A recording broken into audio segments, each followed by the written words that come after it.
just want to thank everyone for coming out this morning, and especially to see all the young people with us here. Mr. Haynes, I know all the work that he does through the FFA. My daughter has been through that group out there. She's the one that loved him and hated him at the same time. He was a tough guy, but he was always fair and does a wonderful job, and thank you for being here with your group. I was asked to speak a little bit this morning. I'm not a public speaker, and I'm certainly not a politician. I ramble a little bit, and I'm going to probably do that this morning, but I promise you it won't be long. I was asked to speak just briefly this morning about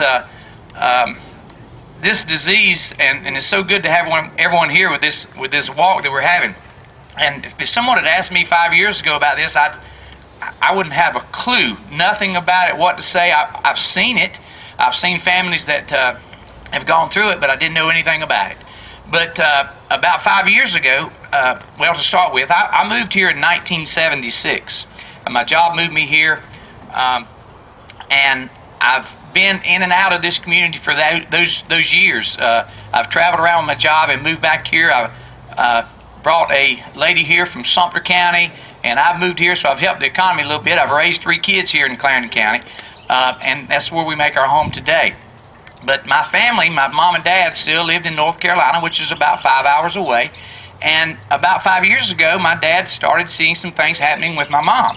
And so we, after observing and finding out, we knew that mom was coming down and she was diagnosed with dementia.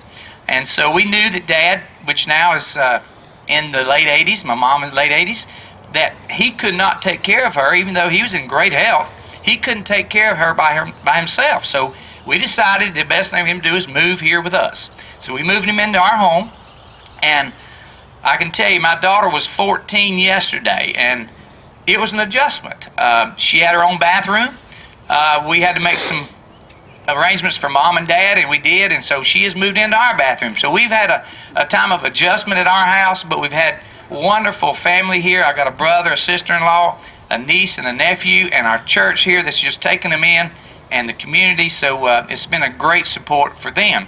And I tell you, it's just tough that young people that maybe haven't seen this, and maybe some of you have. It's just a tough thing to deal with, but through family and friends, it's something that you all can do.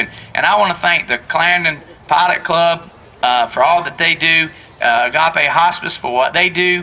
Not only here today through this walk, but the Clarendon Pilot Club does several fundraisers during the year, and they help with United Ministries.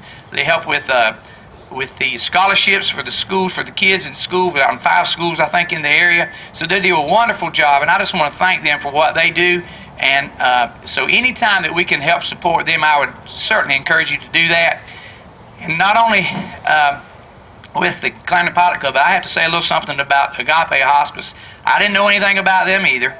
And a young lady by the name of Miss Carrie Anna Strange came to our rescue. She's about the same age as my oldest daughter.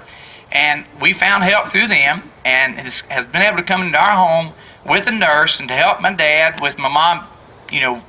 Comes in and she helps bathe my mom. She gives talks with her. She does walks with her. They just been wonderful for us to help my dad be able to get out and do some things on his own. And like I said, that age is just tough to do. But I want to thank all of them who've helped us, and there is help there. And I hope none of you have to go through this, but if you do or have, there is help. And maybe through these things that we're doing here today that we can come up with maybe a cure to help this disease. Thank you.